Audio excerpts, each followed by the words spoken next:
So about the weekend, an instant-packed game with AFC Wimbledon. Do you feel that if you were a little bit bolder, that you could have taken all 3 points? Yeah, like I say, after the game, I felt we're just a little bit safe in the first half.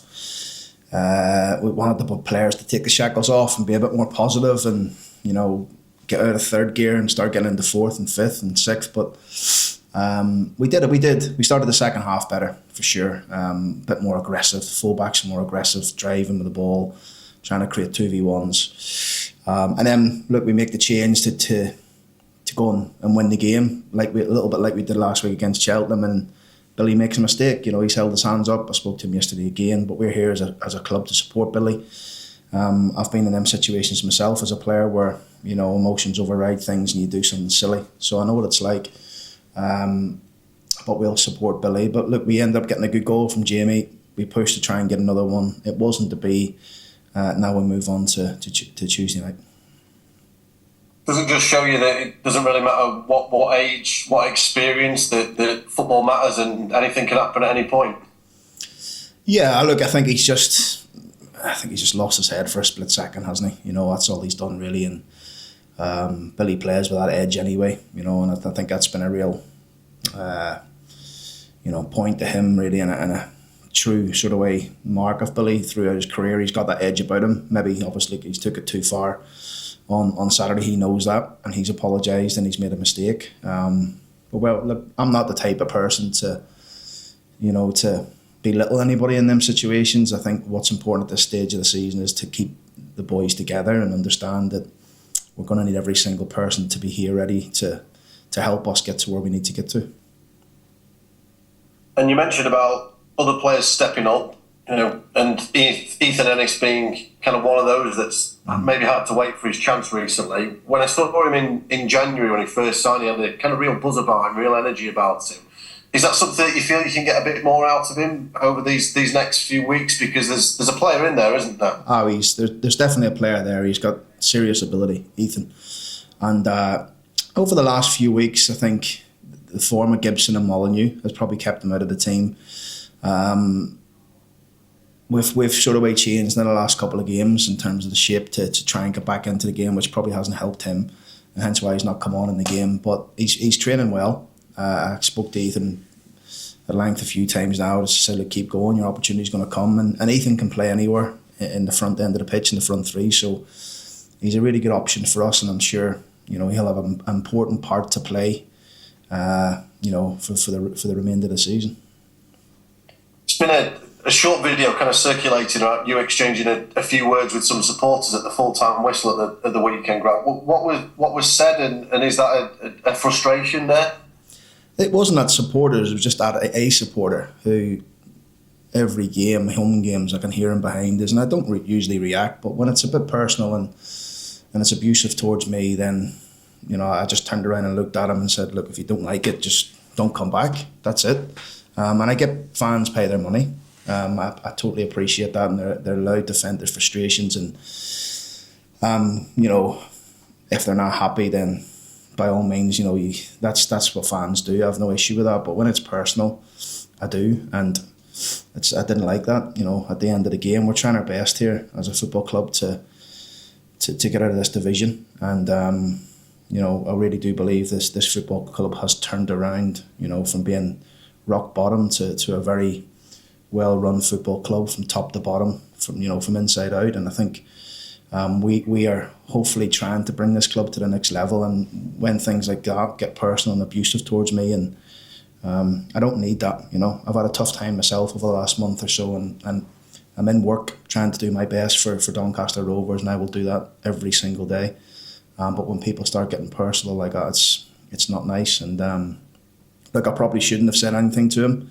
But when it goes on and it's constant, then we're all only human at the end of the day. Look, if I've offended the lad who's abusing me, then I apologise. But for me, I'm trying to work hard to get this football club into the next level. It's fair to say at this point of the season, more than any, you needed everybody pulling in the right direction, don't you? Absolutely, and our fans have been absolutely outstanding with us. They have, and we love making them happy when we win games, and that's ultimately what we do it for. We try and make our fans happy. We're not trying to make anyone sad or hate us or be abusive towards us. That's not what we're doing every single day. We're trying to make them happy and be successful as a football club, because we're all in this together. Everybody, fans, staff, players, and everybody that works at the football club. We all want to be successful.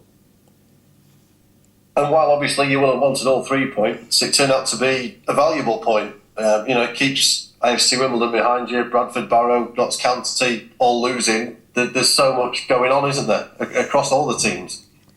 I maybe said this a few weeks ago. Like I said, there's going to be twists and turns and results that you probably didn't expect. And that's the beauty of any season and any sort of way promotion season that I've ever been involved in. It always happens like that. But I guess we've just got to remain focused on us and try and get our own work done a little bit better than what we showed in the first half against Wimbledon.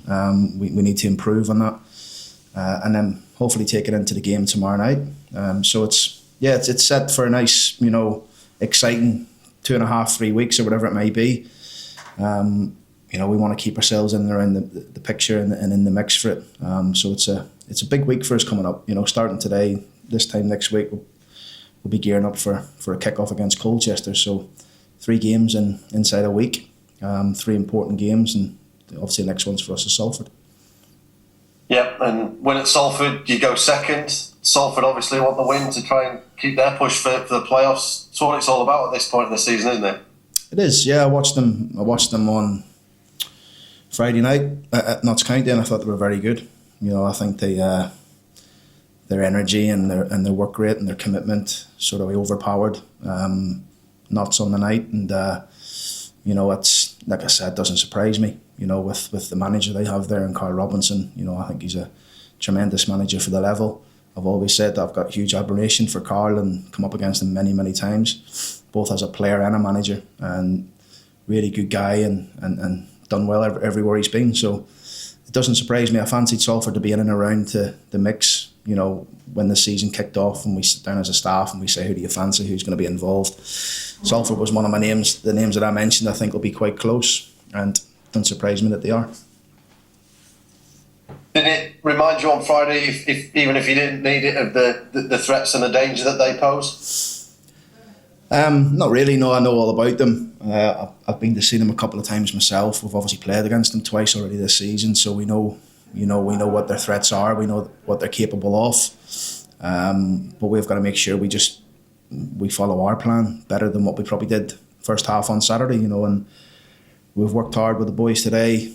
No, maybe not worked hard, but worked diligently in terms of how we're going to prepare and recovered them and did as much training as we possibly could. And we've hopefully put a plan in place to go and get 3 points tomorrow. A bit of extra pressure is unavoidable at this stage of the season with everything on the line. Have you looked in the kind of whites of the eyes of all your players? Do you see the kind of characters in there that are going to get you over the line?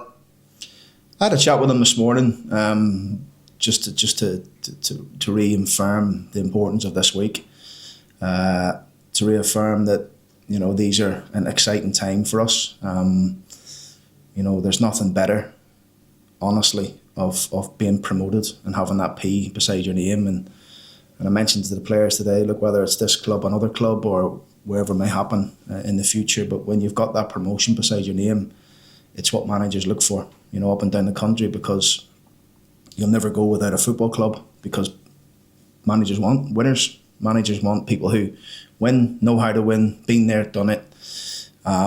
So the boys know how important it is, but we take it one game at a time. There's no point. Yes, I know we've got an end goal, but we have to do it one game at a time and make sure we get our house in order for this game.